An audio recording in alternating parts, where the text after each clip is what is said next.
본 방송에서 제공하는 투자 정보는 투자 판단에 대한 조언입니다. 방송에서 제공하는 주식의 가치, 가격 상승 및 가격 하락에 대해서는 방송사에서 보장하지 않습니다.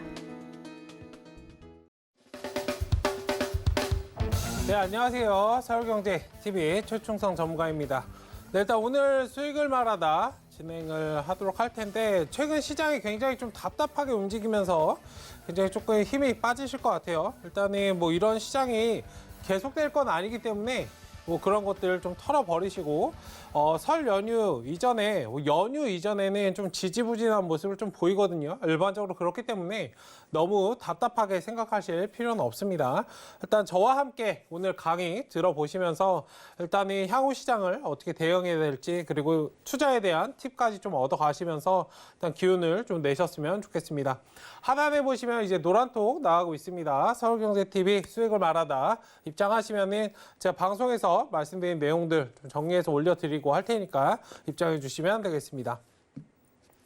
네, 강의에 앞서서 일단 오늘 시장 좀 살펴보고 진행을 해보도록 하겠습니다.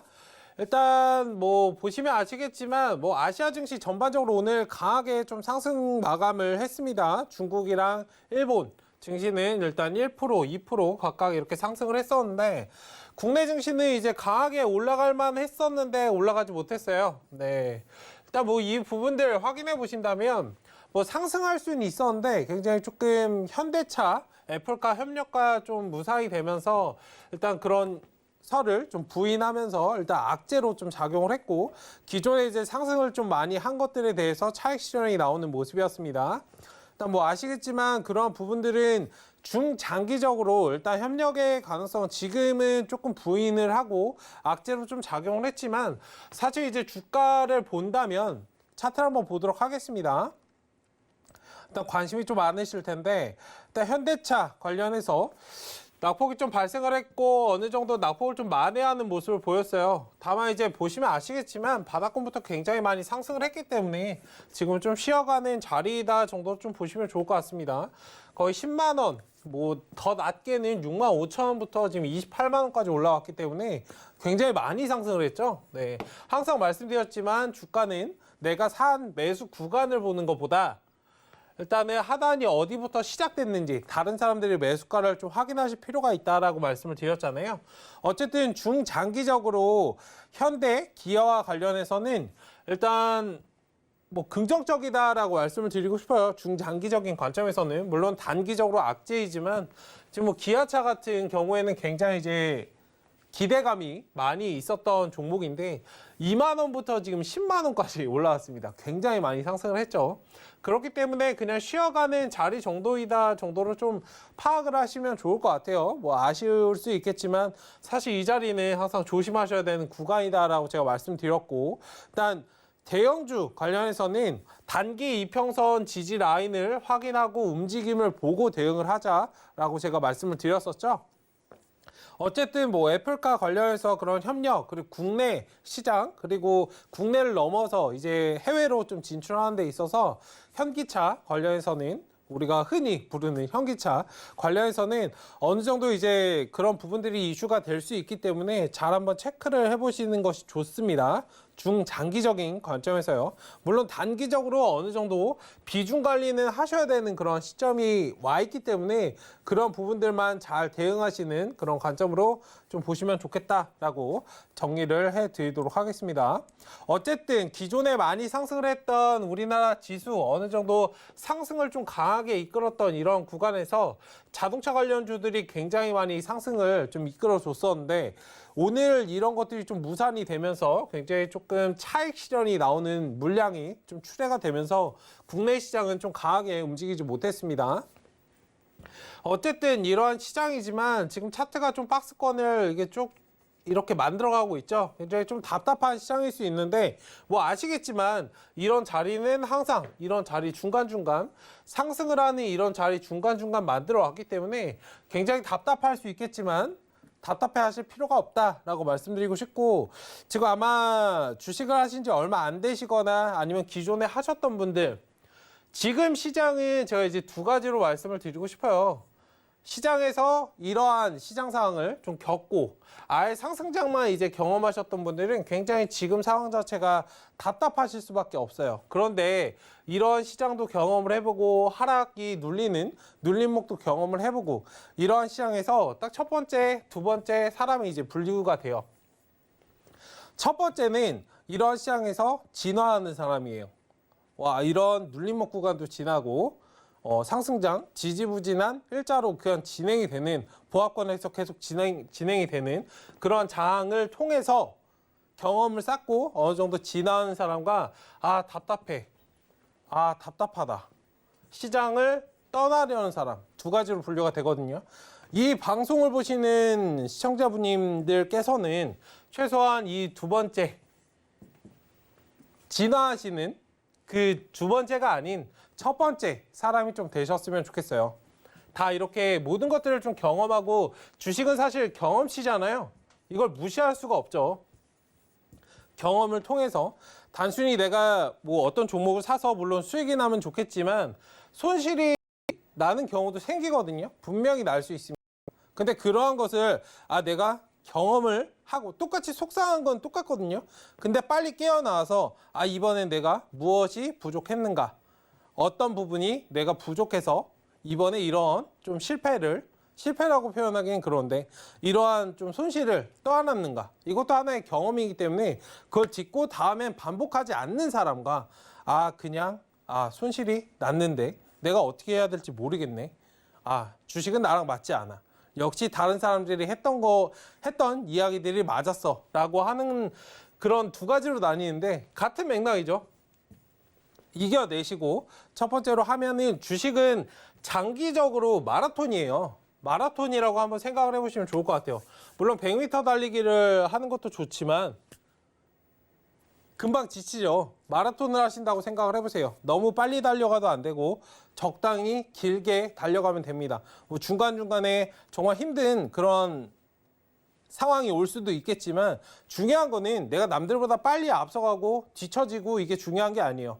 완주를 하냐 마냐의 문제이기 때문에 일단 그런 부분들을 잘 체크를 해보셨으면 좋겠습니다. 자, 그럼 이 지지부진한 상황 속에서 어떻게 대응을 해야 될지로 조금 체크해보는 그런 시간을 오늘 조금 가져보도록 할 테니까 강의를 조금 잘 들어보셨으면 좋겠습니다. 자, 그럼 강의 내용으로 넘어가도록 하겠습니다. 자, 14강의 어느덧 강의가 굉장히 좀 길어지고 있는데 연휴를 앞둔 시장이에요. 연휴를 앞두고 있습니다. 설 연휴를 앞두고 있습니다.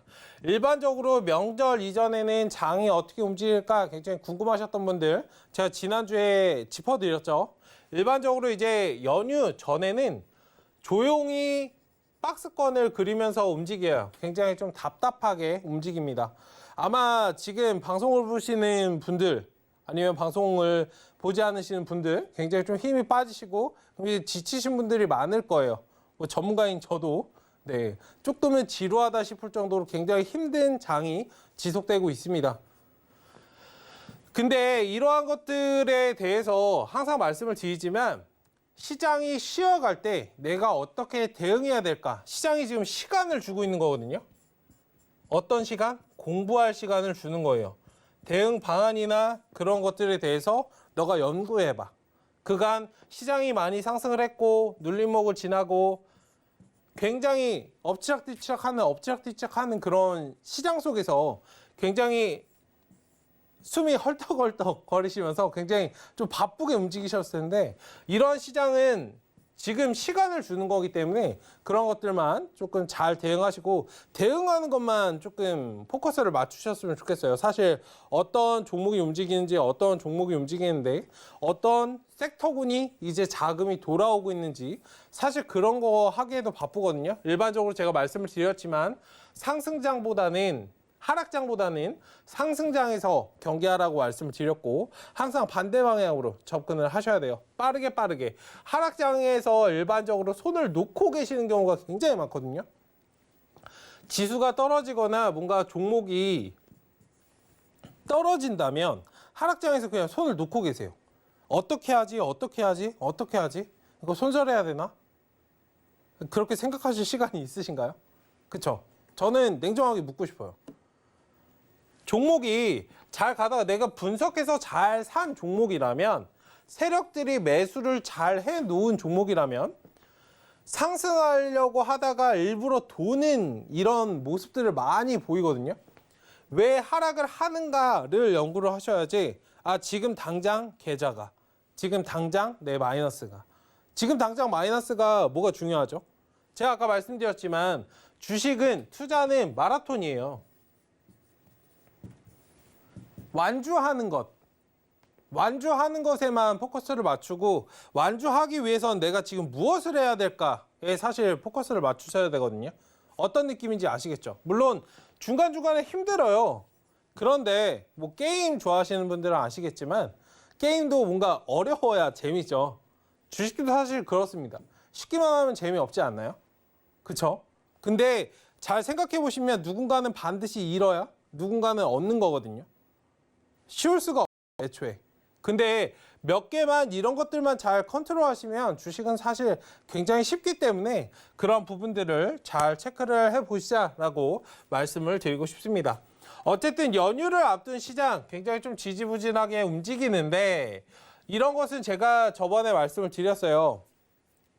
항상 연휴 이후에 무언가 일이 일어나거나 주말 동안 무언가 일이 일어나거나 이슈가 발생을 하거나 그렇기 때문에 지금은 좀 조심스럽게 대응을 하고 비중 관리에 신경 쓰고 포트폴리오를 계속적으로 수정을 어떻게 해야 될까, 지금 당장 하지 않으셔도 돼요. 천천히 내가 이러한 시장이 발생했을 때, 이런 시장이 발생했을 때 어떻게 대응할까에 대해서 조금 생각해보는 그런 시간을 좀 가지셨으면 좋겠습니다. 어쨌든 연휴를 앞둔 시장에 대해서 진행을 해보도록 하겠습니다. 자, 제가 아까 서두에서 말씀드렸던 아시아 증시가 상승 마감을 했다라고 말씀을 드렸었죠. 아시아 증시 전반적으로 이제 상승 마감을 했는데 국내 지수만 왜 떨어졌을까에 대해서 한번 생각해 보시면, 우리나라 국내 지수가 거의 유동성이 거의 폭발했죠. 제가 기존에 말씀드렸지만 이 개인 매수세가 강하게 들어오는 건 정말 좋은 일이에요. 많은 개인 투자자분들께서 관심을 가지고 여기에 매수를 하고 매수세가 강하게 들어오고 지수의 하락을 견인을 하고 했지만, 제가 말씀드렸던 거 기억하시는지 모르겠는데 역효과를 오히려 내고 있다라고 말씀을 드렸어요. 물론 자동차 관련주 굉장히 좋은 모습입니다. 자동차 관련주 좋은 모습이지만 이러한 것들이 개인 매수가 너무나 많아지면서 이런 것들이 효과를 잘 내지 못하는 거예요. 지금 유동성이 많이 올라왔기 때문에 우리나라를 거의 이제 표본으로 삼고 있잖아요. 동학개미운동이 개인 매수가 많이 들어오면 한국처럼 국내 지수처럼 많이 상승할 수 있다라고 말을 해주는데, 어쨌든 이러한 것처럼 국내 지수, 국내 증시가 왜 지금 오늘 상승하지 못했는가에 대해서 좀 포인트를 맞춰주시면 좋을 것 같습니다. 어쨌든 아시아 증시 전반적으로 상승을 마감한 가운데 국내 지수는 오히려 유동성에 대해서 뭔가 영향을 받고 많이 조금 눌린 모습이었다, 차익 실현이 나온 모습이었다 정도로 조금 받아들이셨으면 좋겠어요. 그렇다고 이거를 뭐 악재로 받아들이시거나 그럴 필요는 없습니다. 중장기적인 관점에서 한국 시장 자체는 사실 무시할 수 없기 때문에 중장기적으로는 어느 정도 협력이나, 지금 당장은 이루어지지 않았지만 이런 것들이 어느 정도 이루어질 수 있기 때문에 잘 한번 체크해 보시는 그런 관점으로 좀 보자라고 말씀을 드리도록 하겠습니다. 자, 쉬어가는 시장입니다. 설 연휴 이후 방향성을 보자라고 저는 말씀을 드리고 싶어요. 지금 당장 무엇을 하려고 하시는 것보다는 시장 방향을 좀 보시는 것이 좋다라고 말씀을 드리겠습니다. 방향성. 뭐 뒤에서 말씀을 드리겠지만 지금 뭐 경기부양책에 대한 거의 2조 가량이죠. 네. 1조 9천억 가량. 그러니까 거의 2조가 되는 이 경기부양책. 제가 상승을 하려면 그런 기대감, 기존에 주지 못했던 그런 기대감, 아니면 기존에 줬으나 더 그런 기대감을 줘야 된다고 말씀을 드렸었는데, 상승은 이제 경기 부양책 그리고 재정 정책 이런 부분들이 어느 정도 조금 시장에서 줄 수 있다고 했죠. 어쨌든 지금은 이 설 연휴 이후 방향성을 모색하고 탐색하는 그런 기간으로 삼으시고 설 연휴 이후에 내가 어떻게 움직일까에 대해서 항상 연구하시는 그런 관점. 지금 그렇다고 이 방향성을 볼 때까지 가만히 있는 게 아니에요. 아까도 말씀을 드렸지만 어떻게 대응해야 될지 계속적으로 연구해보는 그런 시간을 가져보셔야 됩니다. 쉬어갈 때 공부를 하셔야 돼요. 자, 경기부양책 통과 승인. 지금 뭐 이런 뉴스들 많이 보셨을 텐데 관심 가지고 보셔야 돼요. 경제는 말씀을 드렸죠. 국내 시장, 우리나라, 대한민국이라는 나라에 국한된 게 아니고 이 경제라는 것은 오밀조밀하게 다 얽혀 있다라고 말씀을 드렸죠. 그렇기 때문에 미국 증시 다 보기 귀찮다라고 말씀을 하시는 분들이 계실 수 있으니까 미국, 중국, 독일 정도, 유럽에서 독일 정도, 이 세 개 정도는 확인을 하자라고 말씀을 드리고 싶습니다. 어쨌든 미국 기축통화 국가이고 세계에서 가장 파워가 센 미국에서 경기부양책을 어느 정도 통과를 할 수도 있어요. 못할 수도 있고 제가 볼 때는 거의 이제 통과를 할 것 같은데 뭐 반대를 한다고 하더라도 그냥 통과를 시킨다고 해요. 지금 상황이 상황인 만큼. 그리고 바이든이 당선이 됐기 때문에 당선이 되고 이제 취임을 하고 처음으로 이제 진행을 하는 거거든요, 사실상. 여기에 대해서 어느 정도 기대감을 심어주지 못하면 와, 대통령이 됐는데 아무것도 못하네. 이렇게 되는 꼴밖에 안 되기 때문에 어쨌든 통과는 시킬 거예요. 통과는 시킬 것이라고 저는 보고 있는데 어쨌든 이런 것에 대해서 만약에 이게 통과가 되고 전반적으로 세계 증시가 상승을 해준다면 나는 어떻게 대응할 것인가? 만약에 이게 예상 수치보다 낮은 수치라면 나는 어떻게 대응할 것인가? 이거 지금 두 가지를 고민하고 계셔야 되거든요. 어떤 느낌이신지 아시겠죠? 그리고 우리나라는 유동성 굉장히 크게 상승을 했고 개인 매수가 굉장히 많이 들어온 시장이지만 이미 많이 상승을 했기 때문에 오히려 이러한 것들이 상승으로 갈 수도 있지만 차익 실현을 하는 모습으로 나올 수도 있기 때문에 그러한 것에 대해서도 생각을 해보셔야 돼요. 세 가지겠죠, 그럼? 상승할 때, 하락을 할 때, 근데 이 두 번째 2-1, 2-2가 되겠죠. 이 세 번째는 오히려 이런 것들이 상승하지 못하고 하락으로 차익 실현하는 모습을 보여줬을 때 이런 것에 대해서 계속적으로 이제 생각을 해보셔야 되고 어떻게 나는 대응할 것인가에 대해서 좀 생각해보는 그런 시간을 좀 가져보셨으면 좋겠습니다. 어쨌든 이 경기부양책 물론 잘 되면 좋겠지만 그런 것들이 시장에 어떤 영향을 끼칠 것인가 이런 것들이 통과됐다고 무조건 호재로 작용하진 않아요. 특히 연휴 이후에는 조심하실 필요가 있어요. 제가 팁을 하나 더 드리면 연휴 전, 연휴 후 일반적인 시장에서는 연휴 전에는 지지부진한 모습을 보입니다. 왜 지지부진한 모습을 보일까요? 그리고 항상 호재에 대한 뉴스를 항상 가지고 있어요. 경기부양책이든 뭐든. 호재에 대한 뉴스를 항상 이 앞전에는 가지고 있거든요. 그런데 항상 여기는 왜냐면 차익 실현을 현금 확보를 하고 싶어하는 심리가 굉장히 강해요. 그렇기 때문에 현금을 사람들이 뺄 수 없게 최대한 잡아둬야 되기 때문에 지지부진하게 움직입니다. 그리고 혹시나 통과가 되면 굳이 내가 이걸 빼지 않아도 연휴가 끝나면 난 수익을 볼 수 있을 것 같은데 이런 심리를 자극을 하는 거거든요. 일반적으로 그 다음에 연휴 후에는 일반적으로 조금 낙폭이 발생하는 경우가 많아요. 물론 상승을 하는 경우도 있지만 상승보다는 조금 차익 실현을 하고 그 다음에 끌어올리는 경향이 많기 때문에 이 부분도 한번 잘 체크를 해보셔야 됩니다. 제가 분명히 말씀을 드렸죠. 팁으로 말씀을 드렸기 때문에 잘 한번 고민해 보셔야 될 것 같아요. 지금 사실 지수는 답답하게 좀 박스권을 이렇게 그리고 있지만 지지부진하게 옆으로 뉘어가는 모습을 보이고 있지만 어떻게 될까에 대해서 좀 생각을 해보시고 내가 대응 전략에 대해서 지금 계속적으로 생각을 해보시는 그런 시간으로 삼으셨으면 좋겠습니다. 자, 그러면은 어떻게 해야 될까? 뭐 어렵지 않아요. 이건 제가 계속적으로 말씀드렸던 부분이기 때문에 철저한 비중 관리가 필요한 시점이다.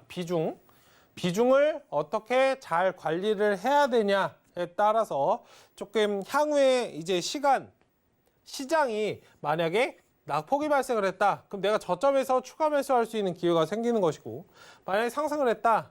그럼 나는 뭐 차익 실현을 할 것인가에 대해서 그러한 것들이 생기기 때문에 항상 기회를 잡기 위해서는 현금이 있어야 돼요. 특히 이렇게 불확실성한 이러한 시장에서는 비중 관리를 조금 철저히 하실 필요가 있다라고 말씀을 드리고 싶습니다. 특히 제가 말씀드렸지만 최근에 많이 올라갔던 종목들 조심하라고 말씀을 드렸어요. 이거 자동차 관련주 지금 방송을 보시는 분들께서는 제가 기존에 많이 올라간 종목들은 그냥 보내주세요라고 말씀을 드렸었죠. 네, 분명히 기억하실 겁니다. 아까 뭐 기아차 거의 10만 원이 넘어가는 이 구간에서 매수하신 분들 안 계시겠죠? 네. 기존에 많이 올라간 종목들은 어느 정도 비중 관리가 좀 필요하다라고 말씀을 드리고 싶어요. 물론 중장기적으로 상승은 해줄 것인데 제가 말씀드리겠지만 중장기적인 관점에서 접근하는 건 마이너스 폭이 뭐 5%, 10%, 20%, 30%도 아니에요. 50% 이상까지도 떨어질 수 있어요. 어떤 느낌이신지 아시겠죠? 그가 많이 상승을 했기 때문에. 기아차 같은 경우 아까 2만 원이었는데 거의 10만 원이면 500% 정도 상승을 한 거예요. 이렇게 큰 종목이, 대형 종목이. 네. 자동차 관련주나 그런 것들, 최근 시장을 좀 이끌었던 종목들, 섹터가 어느 정도 형성이 잘 되지 않고 개별 종목장이었는데 섹터가 어느 정도 형성에 대해서 얘는 움직였던 종목들이죠. 자동차 관련주는 조금 주의하시자라고 말씀을 드리고 싶습니다. 뭐 이 외에도 많이 올라간 종목들은 좀 비중 관리를 하실 필요가 있다라고 말씀을 드리고 싶어요. 그리고 향후 대응 전략에 대해서 계속적으로 생각해보는 그런 시간을 좀 가져보셨으면 좋겠습니다. 제가 뭐 팁을 하나 드리면 제가 계속적으로 말씀을 드렸어요. 12월 달부터. 미디어 콘텐츠 관련해서는 계속적으로 강조 말씀을 드렸습니다. 이건 뭐 시장이랑 상관이 없어요. 올라가는 종목들은 계속적으로 올라가기 때문에 제가 뒤에서 말씀을 드릴 건데 여기에서 이제 팁을 조금 받아보셔야 돼요. 시장의 시대의 흐름, 뭐 넷플릭스 굉장히 유명하잖아요. 넷플릭스 관련해서는 이런 것들이 진행이 되고 얼마 전에 뭐 쿠팡 관련해서도 그런 것들이 나왔었고 하기 때문에 뉴부터 시작해서 뭐 알로이스 그 다음에 덱스터 등등등등 지금 계속적으로 순환이 돌면서 움직이고 있거든요. 어떤 느낌이신지 아시겠죠? 다음 종목도 잘 보셔야 됩니다. 뭐 SM 디자인 라이프도 있을 거고 일단 그런 종목들 잘 대응을 하시면 분명히 답은 보여요. 시장이 지지부진하게 막 이렇게 움직인다고 모든 종목들이 쉬어가진 않거든요. 그럼 내가 어떻게 대응을 하고 어떻게 해야 될까? 이걸 계속 생각하다 보면 사실 답은 보여요. 내가 하지 않았을 뿐. 내가 지금 가지고 있는 종목 손실률에 치중해서 그것만 포커스를 맞추고 보다 보니까 시야가 이렇게 좁아지게 되면 거기에 스트레스를 받고 시야가 좁아지게 되면 상대적으로 더 많은 것들을 보지 못해요. 우리가 봐야 되는 건 사실상 뭐 손실난 종목 답답하실 수 있어요. 답답하실 수 있는데 그냥 객관적으로 바라보세요. 이 손실률 자체가 내가 지금 마이너스인가요? 돈을 잃었나요? 끝날 때까지 끝난 건 아니죠. 이거는 사실 조금 뭐라고 말씀을 드릴까요? 증권사에서 개인 투자자를 흔드는 그런 거라고 저는 좀 표현을 드리고 싶은데 이게 딱 표시가 되면 굉장히 내가 흔들려요. 내가 마이너스에 뭐 50만 원, 마이너스 100만 원 이렇게 되면은 내가 굉장히 흔들리기 때문에 차라리 이걸 보지 마세요. 목표 구간 내가 어떻게 대응해야 될까 그것만 보시면 됩니다. 내가 분석을 잘 해놨다면 사실 이런 것들은 문제가 되지 않아요. 어쨌든 그런 것들만 잘 체크하자라고 말씀을 드리고 싶습니다. 자, 이게 굉장히 중요해요. 순환매를 이해하자. 그리고 시장을 벗어날 수 있는 그런 종목들을 잘 체크를 해보자. 제가 방금 미디어 콘텐츠 관련해서 계속적으로 12월 달부터 말씀을 드렸고, 이번 연도는 미디어 콘텐츠 창투사 관련해서 잘 보시면 좋습니다라고 말씀을 드렸거든요. 물론 대선 관련주도 마찬가지이고, 이런 종목들이 순환매가 사이클이 도는 그런 것들을 잘 생각하시면 돼요. 제가 뒤에서 한 번 더 짚어드릴 건데, 코스닥은 어떻게 움직인다라고 말씀을 드렸죠? 코스닥은 좌우로 움직인다 라고 말씀드렸죠. 기억하시죠? 네. 코스피는 위아래로 움직인다. 위에서 아래로 일방적으로 움직이고, 코스닥은 좌우로 움직이기 때문에 굉장히 어렵다. 광대하고 생각을 계속적으로 많이 하셔야 된다. 이 미디어 관련해서 가지치기를 한번 해보세요. 뭐 넷플릭스도 아까 있었고, 그러면은 뭐 뉴 같은 종목도, 그러면 뭐 알로이스도 있고, 그러면 SM 디자인 라이프도 있고, 뭐도 있고. 힌트를 제가 드리고 있는 거예요. 자, 아직 올라가지 않은 종목들을 잘 보세요. 뭐 덱스터도 오늘까지 상승을 했습니다. 덱스터도 제가 괜찮다라고 말씀을 드렸었는데 점점 이렇게 퍼져나가고 있죠? 그럼 아직 올라가지 않은 종목들을 한번 잘 체크를 해보세요. 이건 제가 답을 다 드린 거예요. 네. 지금 쉬고 있는 종목을 잘 보시기 바랍니다. 그 순환매를 계속적으로 이해하셔야 돼요. 어떤 종목이 올라갈 것인가. 지금 자동차 관련주 해가지고 뭐 현대차, 기아차도 있지만 위에서 아래로 내려온다고 말씀드렸잖아요. 얘는 무슨 종목이죠?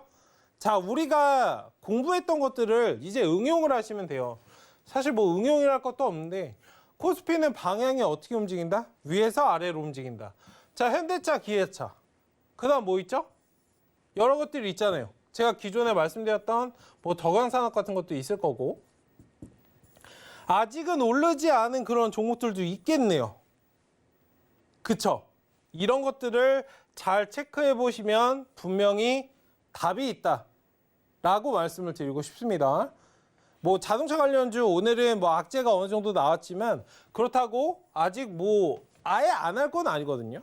그리고 추후에 4차 산업과 관련해서 분명히 이런 종목들은 또 상승을 해줄 것이기 때문에 이런 종목들도 잘 체크를 하시고, 순환매만 잘 이용하셔도 정말 주식 매매하는 게 편해요. 그리고 순환매를 잘 하신다는 건 뭐죠? 포트폴리오를 계속적으로 그 안에서 수정을 하고 있다는 겁니다. 그리고 이 수정은 매일매일 뭔가 하시는 게 아니고 그때그때 상황에 맞춰서 내가 어떤 포트를 내가 수정을 하고 구성을 할 것인가에 대해서 생각을 하는 거기 때문에 사실 시간이 걸려요. 내가 종목을 샀어요. 잘 가고 있으면 굳이 포트를 변경하실 필요가 없어요. 내가 시장의 흐름에 맞춰서 잘 하고 있다는 뜻이기 때문에. 다만 이렇게 많이 흘러간 자리에서는 어느 정도 지금 시장에서 이슈가 되지 않는구나. 추후에 내가 생각해 봤을 때 한 달이든 두 달이든 얘는 갈 수 있다. 그럼 보유. 만약에 시장의 흐름이 전혀 답이 없다. 특히 코로나 치료제 이런 것들, 기존에 많이 올라갔던 그런 코로나 치료제 관련해서는 항상 말씀을 드렸지만 지금 치료제가 어느 정도 완성 단계는 아니에요. 뭐 100% 치료 이런 건 나오지 않았죠. 하지만 어느 정도 백신에 대한 확보나 이런 것들이 되었기 때문에 그런 것들은 다소 지금 시장에서 이슈를 받을 수 없겠죠. 그럼 내가 기회비용을 생각해서 다 덜어내기가 너무 마음이 아프다. 그러면 일정 부분 덜어내서 지금 향후 빠르게 수익을 낼 수 있는 그런 종목들로 좀 포트폴리오를 천천히 조금 수정하시는 게 좋거든요. 어쨌든 이 순환매를 잘 이해하시면 돼요. 주식은 어렵지가 않아요. 어려우실 수 있는데 내가 어렵게 접근하는 거예요. 어쨌든 이 순환매를 잘 이해하시고 잘 대비하시면 좋겠다라고 말씀을 드리도록 하겠습니다. 자, 실전 투자 이해 다시 진행을 해보도록 하겠습니다. 이 부분은 굉장히 중요한 부분이기 때문에 이건 사실 뭐 위, 아래, 좌우 이거는 그냥 제가 느낀 걸 말씀을 드린 거기 때문에 굉장히 쉽게 설명을 드린 거예요. 네, 이 부분은 잘 체크를 해보시고 좀 대응하시면 좋겠습니다. 자, 코스피는 한 번 더 위에서 아래로, 코스닥은 좌우로 움직인다. 그리고 코스닥은 사이클, 테마가 형성이 되고 처음에 시작했던 그러한 종목들, 섹터군들로 다시 돌아오고 사이클이 끝난다로 보시면 됩니다. 굉장히 쉽죠? 방향을 알면은 내가 어떻게 대응해야 되는지 굉장히 쉬워요. 중요한 건 코스피는 굉장히 쉬운데 코스닥은 많이 조금 연구를 하셔야겠죠. 가지치기를 한다라고 말씀을 드렸잖아요. 굉장히 파닥파닥하고 단기적으로 고수익을 낼 수 있기 때문에 이런 부분은 제가 계속적으로 말씀을 드린 거예요. 코스닥은 연구를 생각을 많이 해보셔야 돼요. 제가 말씀드렸지만 차트 밖에서 생각을 하셔야 돼요.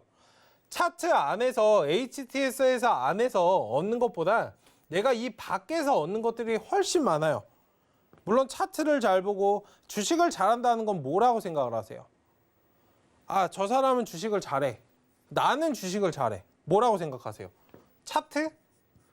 기술적 분석? 아니에요. 이평선, 우리가 얘기하는 제 이평선의 정의에 대해서 말씀을 드렸죠. 이평선을 지켜줘야 돼. 근데 요즘에 왜 이런 것들이 많이 나오는지 아세요?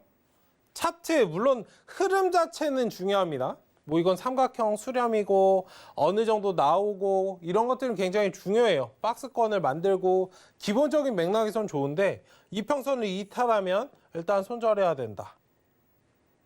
이평선을 왜 지켜줘야 되죠? 제가 말씀드렸죠. 세력의 입장에서 보자. 그리고 요즘에는 무슨 수렴, 무슨 박스, 이거는 무슨 모양, 이거는 무슨 모양, 이건 무슨 모양. 그냥 뭐 유튜브나 그냥 방송 보면은 그냥 다 나와요. 한 30분만 봐도 아, 이건 이 모양, 이건 이 모양, 이건 이 모양. 그냥 빠르게 습득이 됩니다. 점점 진화하죠. 그래서 개인 투자자들이 진화한다고 하잖아요. 똑똑해졌다, 뭐 스마트 게임이다 이런 말 많이 하잖아요. 이런 것들이 사실 그 매체의 좀 발달로 이런 것들이 진행이 되는 건데 거기서 얼마나 제대로 알려줄까? 저는 의구심이 드는데 어쨌든 이러한 것들 매체를 통해서 많이 알 수 있기 때문에 이 이평선 자체를 이탈을 시켜요. 일부러 이탈을 시켜요. 그래야 내가 공포심에 빠져서 빠져나올 수 있기 때문에, 손절을 하고 빠져나올 수 있기 때문에, 아, 저 내가 영상에서 어느 책에서 봤는데 여기 이탈하면 던지라고 했어. 중요한 건 뭐죠? 방향성을 알고 왜 저자를 이탈시키나에 대해서 생각을 해보셔야 돼요. 만약에 그게 일반적인 속임자리라면 굳이 손절하고 나올 필요가 없죠. 어떤 느낌이신지 아시겠죠? 어쨌든 방향을 아셔야 된다. 제가 계속적으로 반복 말씀드리고 있는 게 흐름과 방향이에요. 어려운 게 아니에요. 이런 것들을 조금 잘 체크를 해보셨으면 좋겠습니다. 자, 코스피는 상하, 코스닥은 좌우로 움직인다. 사이클을 만들고 가지치기를 하는 연습을 많이 하자. 생각을 많이 하셔야 돼요. 차트를 이렇게 딱 두고 그냥 이것저것 뭐 기사를 많이 보시는 분들도 계실 거예요. 물론 이게 답은 아니에요. 차트를 정말 잘 보셔도 되거든요. 차트만 다 봐도 차트를 뭐 2,000개 넘는 2,300개가 넘는 그런 차트를 하루 종일 다 보실 수 있으면 매일매일 제가 처음에 주식을 입문할 때 했던 것처럼 매일매일 그렇게 다 보시면 하나도 빠지지 않고 다 보신다면 공통점을 찾으실 수 있어요. 만약 그렇게 하시기가 어려우시면 그냥 제가 말씀드렸던 차트 밖에서 생각하는 그런 시간을 좀 많이 가지셨으면 좋겠어요. 아, 코로나 치료제, 지금 개별 종목장, 자동차, 아, 이런 것들이 지금 당장 못 가네. 끝인가? 아니죠? 애플카, 물론 그런 것들이 굉장히 대단하지만 저는 오늘 아침에 그런 생각을 한번 해봤어요. 애플카 관련해서 시장에서 굉장히 이슈가 되고 있는데 애플카를 타는 사람이 과연 몇 명이나 될까? 테슬라 전기차도 나온 지가 꽤 됐는데 이제서야 한국에 몇 대가 보이죠? 길거리 가면. 불과 2, 3년 전만 해도 거의 못 봤어요. 애플카 과연. 아이폰을 좋아하는 사람도 애플카를 과연 탈까? 그쵸? 받아들인 게 그렇게 느린 사람들이 탈까? 물론 기대감 때문에 그런 것들이 지금 주가가 상승을 하고 있는데 몇 명이나 얼마나 수요가 될까? 그쵸? 그런 부분들을 한번 생각을 해보신다면 정말 이게 대박 이슈인가? 아닌가에 대해서 생각해 볼 수 있는 거거든요. 어쨌든 그 자동차 관련은 조금 잘 계속적으로 제가 말씀을 드리고 있기 때문에 잘 한번 체크를 해보시고 이동 방향을 보자라고 제가 말씀을 드려요. 계속적으로 어떤 방향으로 이동을 하는지 뭐 OTT 관련 제가 이번 연도 미디어 콘텐츠 관련 말씀을 드리면서 뭐 창투사도 마찬가지고 OTT 관련 해서 계속적으로 반복 말씀을 드렸어요. 아까도 말씀드렸지만 뭐 뉴, 뭐 이렇게 방향이 이동하고 있잖아요. 꾸준히 뭔가 OTT 관련주 이동을 하고 있습니다. 그 안에 사람들은 다 자동차 관련주를 보고 있거든요.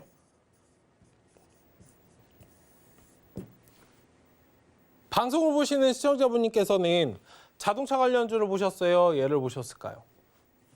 수익률은 어땠을까요? 얘가 단기적으로 종목들이 많이 순환매가 돌면서 복리 관점에서는 얘가 수익률이 훨씬 높습니다. 근데 다들 자동차 관련주를 봤죠.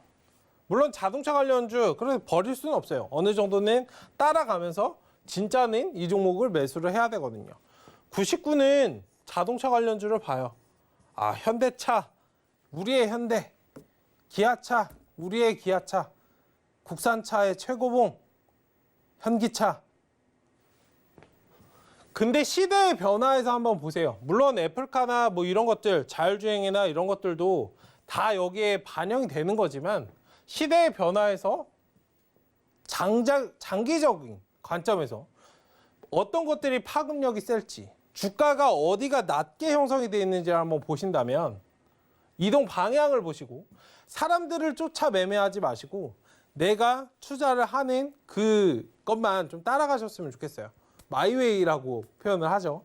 어쨌든 이동 방향을 잘 보시면 답이 나와요. 이 이동 방향을 어떻게 봐야 될까?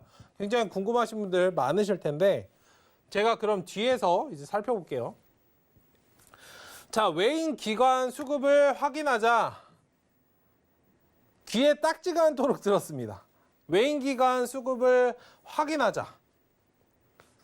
외인들이 오늘 사는데 파는데 기관들이 오늘 사는데 파는데 저게 뭐가 중요하지? 저게 뭐가 중요하지? 막 고민하시는 분들 많으실 거예요.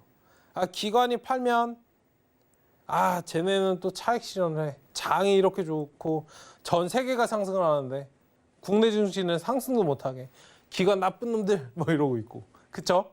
외국인들이 수급을 중립적으로 유지하면 아, 중립적으로 유지하다가 매도세가 거세지면 시장이 눌리고 외국인들이 물량을 받아서 많이 매수를 해주면 상승을 하고 아니면 둘 다 매도를 하고 그러니까 이 정도에 그치시는 게 아니고 조금 크게 넓게는 섹터로 보시고 그 다음에는 종목으로 오셨으면 좋겠어요. 자, 자금은 어떻게 들어올까? 자금은 어떻게 들어올까? 자, 제가 사실 이거는 수익을 말하다 제 시간에 좀 말씀을 드렸었어요. 저번에 좀 기억하시는 분들 계실지도 모르겠지만 계실 거라고 믿고. 네.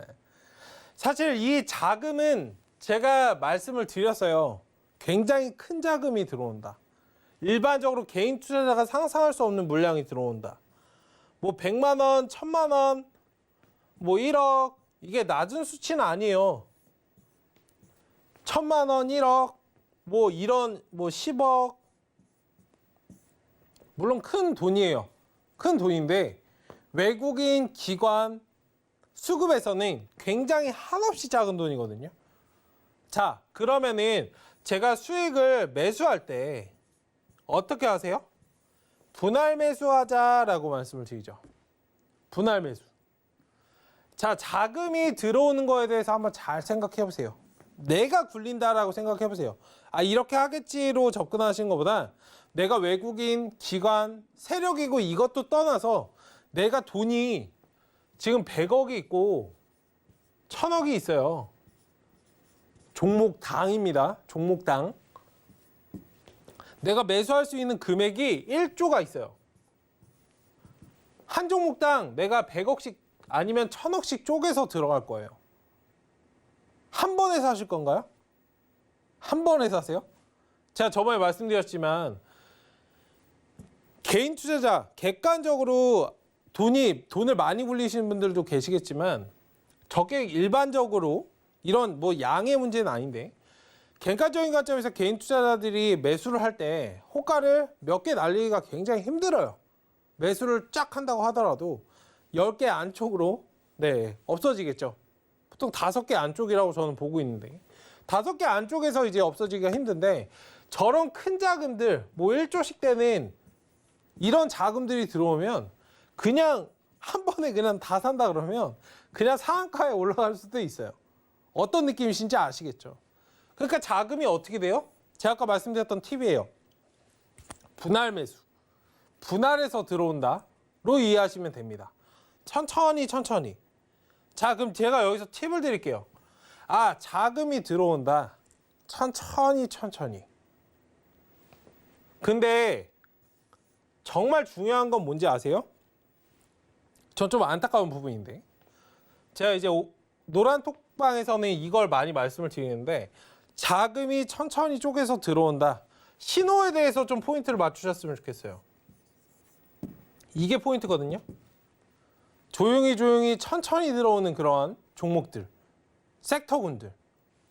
이게 많이 들어오는 물량이 아니에요. 최대한 내가 매수를 한다고 생각해 보세요. 내가 차트를 만들어 갈 건데 주가를 막 끌어올리실 거예요? 아니죠. 조금씩 천천히. 근데 조금씩은 티가 나겠죠. 뭐 3%, 4%, 5% 이렇게 올라가는 종목들을 잘 보시라고요. 일반적으로 매매하실 때 어떻게 하시냐면 막 20% 올라가는 종목, 오늘 상한가 가는 종목 이런 것만 보신다고. 방송 보시는 시청자분님들 찔리시는 분들 계실 수도 있어요. 시뻘개져가지고 20%, 30% 이거 잡아야 돼. 꼭대기에서 잡고 이것만 보고 계신다고. 근데 그러시면 안 된다고요. 진짜 그거는 여기에 있다고요. 자금이 쪼개서 천천히 스며드는 이러한 종목들, 섹터군들을 보셔야 된다고요. 어떤 느낌이신지 아시겠어요? 왜요? 자금이 많기 때문에 천천히 분할 매수를 하고 있으니까. 이 종목은 분할 매수가 끝난 거예요. 이제 올리고 던지는 일밖에 안 남은 거예요. 물론 얘는 단기적인 관점에서 대응하시면 괜찮아요. 물론 이 흐름 자체를 완전히 버릴 수는 없어요. 그런데 진짜 큰 흐름은 이쪽에 있다고요. 제가 아까 말씀드렸던 자동차와 OTT를 비교해서 말씀을 드렸잖아요. 자동차 관련주 이미 이렇게 올라가서 뭐 바닥 대비해서 거의 뭐 500%가 상승을 했어. 얘가 여기서 얼마나 더 상승할 것 같으세요? 600%, 700%, 1000%? 여기서 지금 2배 이상 상승하길 바라세요? 상승의 폭, 내가 어떤 종목을 매수할 때는 항상 내가 얼마나 먹을 수 있는가, 수익을 낼 수 있는가를 보고 매수를 하시라고 말씀드렸죠. 바닥권에 있는 종목, OTT 관련주, 미디어나 콘텐츠 관련주. 주가가 10,000원도 안 돼요. 뭐가 상승의 폭이 클까? 이미 10만 원이 넘고 20만 원이 넘고 30만 원이 넘어가는 종목들. 뭐가 클까? 내가 매수를 했을 때. 어떤 느낌이신지 아시겠어요? 자금이 쪼개서 들어오는 이거를 조금 이해하셔야 돼요. 외국인 기관 수급을 확인하자, 물론 큰 관점에서는 지수의 변동에서 외국인이 중립이냐 아니면 기관이 오늘 매도를 잡고 있냐 굉장히 중요해요. 큰 관점에서는. 중요한 건 우린 지수에 베팅하는 거 아니잖아요. 물론 레버리지나 뭐 인버스나 이런 걸 이용하실 수도 있지만 이런 것들보다 섹터군들을 이해하실 때는, 종목을 이해하실 때는 어떻게 쪼개서 들어오는 그러한 종목들, 섹터군들을 잘 체크를 해보셔야 됩니다. 이건 정말 중요한 부분이에요. 잘 생각을 해보시고 투자하시는데 도움이 되셨으면 좋겠습니다. 어쨌든 중요한 것은 방향과 힘이에요. 의미 있는 상승이 있어요. 물론 여기서 조금 더 제가 보완해서 말씀을 드릴게요. 뭐 3%, 5% 이렇게 올라가는 종목들이 좋은 종목들이냐 하실 수 있는데 무조건 좋은 것도 아니에요. 상승에 대한 신호를 주는 게 있고 일반적으로 뭐 속임일 수도 있고요. 이걸 또 잘 분간하셔야 돼요. 방향성을 보세요. 힘을 보시고. 이게 굉장히 중요하거든요. 주식에서 가장 중요한 건 차트나 뭐 이런 것들, 방향, 뭐 그런 것도 좋지만 힘을 이해하시는 게 굉장히 중요해요. 저울. 지금 시장에서 어떤 종목이, 추후에 어떤 종목이 강하게 이슈가 받을 거냐. 힘을 보셔야 돼요. 이걸 굉장히 간과하시거든요. 이 방송 보시는 시청자분님께서는 이 힘을 조금 잘 보셨으면 좋겠어요. 저는 차트를 볼 때도 그냥 차트를 보는 게 아니고 이 차트 안에 힘을 봐요. 뭐 유도나 이런 것들. 그러니까 어떤 느낌이냐면 일반적으로 우리가 유도나 뭐 이런 거 많이 보셨을 텐데 레슬링이나 뭐 올림픽 경기나 이런 거 보시면 가장 센 힘은 뭐냐? 일반적으로 상승을 강하게 하는 그런 종목들 한번 이렇게 보세요. 이렇게 상승을 막 많이 하는 종목들이 여기서 흔들기가 굉장히 강하게 나와요. 일반적으로 지지부진하게 흘러가는 종목들보다 흔들기가 굉장히 많이 나와요. 그러니까 유도나 레슬링으로 좀 비유해드리면 그냥 엎어치는 힘이 있고 엎어치는 것도 엎어치는 건데 이거는 그냥 뭐 한판승 이렇게 나오잖아요. 나오긴 나와요. 근데 이 힘 자체가 센 건 아니거든요. 연속성을 띄고 상승을 계속적으로 하는 차트들을 한번 보시면 상대방이 엎어치는 거를 역으로 힘을 이용해서 엎어치죠. 이 힘이 진짜 센 거거든요. 그러니까 이런 느낌이 딱 그 느낌이라고 말씀을 드리고 싶어요. 힘을 보셔야 돼요. 이건 개인 투자분들 굉장히 힘들어요. 막 등락이 굉장히 심하고 이런 종목들을 매수하라고 말씀드린 건 아닙니다. 힘을 보시라고 말씀을 드린 거지. 내 성향이 이렇게 막 흔들리는 걸 싫어하면 매수를 굳이 하실 필요는 없어요. 다만 시장에서 어떤 섹터가 올라갈 것인가 강한 힘이 발생을 하는가. 지금 코로나 치료제보다는 자동차 관련주의 힘이 세죠. 그런데 내가 코로나 치료제를 가지고 있다. 물론 방향은 맞을 수 있어요. 많이 상승하지 않았던 그런 종목이고 뭐 임상, 3상이든 그러한 결과를 기다리는 치료가 되는 그 치사율이든 그런 것에 대해서 퍼센테이지가 높다면 방향성은 맞을 수 있지만 힘 자체는 맞지 않은 거예요. 그럼 기다려야겠죠. 제일 좋은 건 이 방향성과 힘이 두 개 다 맞춰졌을 때 굉장히 강한 힘이 나온다는 거예요. 강한 상승이 나오고. 이번에도 한번 보세요. 자동차 관련주 제가 기존에도 뭐 덕현산업이나 이런 거 말씀을 드렸지만 현대차도 괜찮다라고 말씀을 드렸었는데 어쨌든 방향과 힘과 재료가 맞으니까 엄청나게 상승을 하죠. 어쨌든 이런 것들을 조금 잘 이해하시면 좋겠습니다. 자, 강하게 움직이는 섹터를 잘 선별하자. 이거가 오늘 포인트이기 때문에 잘 체크를 해보시고 자금이 어떻게 이동하는가를 좀 보시면 좋겠어요. 그리고 시대의 흐름을 읽자. 일반적인 자동차가 일반적으로 현대차, 기아차 이게 자동차 관련주인데 그냥 일반적인 자동차를 만든다면 이게 이슈가 됐을까요? 아니죠. 시대가 자율주행이든 뭐 수소든 전기든 이런 것들이 맞물려지기 때문에 사실상 굉장히 파급력이 강한 거예요. 제가 말씀드리고자 하는 부분들을 한번 잘 생각을 해보셨으면 좋겠어요. 시대의 흐름을 읽고 그 종목들을 잘 준비를 해 놓으시면 추후에는 반드시 그런 기다린 보람이 있을 거예요. 어떤 느낌이신지 아시겠죠? 그러니까 이런 것들을 잘 대응을 하시고 투자하시는데 잘 활용을 해보시고 생각을 해보시고 좀 생각 정리를 해보신다면 정말 많이 도움이 되실 수 있어요. 그리고 자동차 관련주 중장기적인 관점에서는 계속적으로 뭐 양호하다라고 말씀을 드리도록 하겠습니다. 네, 일단 오늘은 강의는 여기까지 진행을 하고 최근에 이제 이슈가 됐던 애플카나 이런 것들이 이슈가 됐기 때문에 예시로 조금 많이 말씀을 드렸어요. 이런 것들이 많이 도움이 되시고 이해가 되실 것 같아서. 근데 어쨌든 오늘 강의에서 말씀드리지 못한 부분은 하단 보시면은 서울경제TV 수익을 말하다 여기 하단으로 입장을 하시면 제가 추후에 또 말씀을 드리도록 하겠습니다.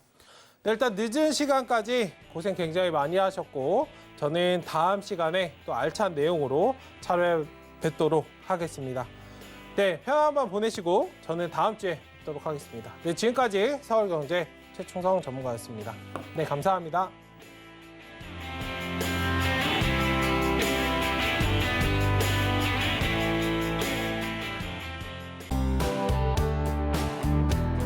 본 방송에서 제공하는 투자 정보는 투자 판단에 대한 조언입니다. 방송에서 제공하는 주식의 가치, 가격 상승 및 가격 하락에 대해서는 방송사에서 보장하지 않습니다.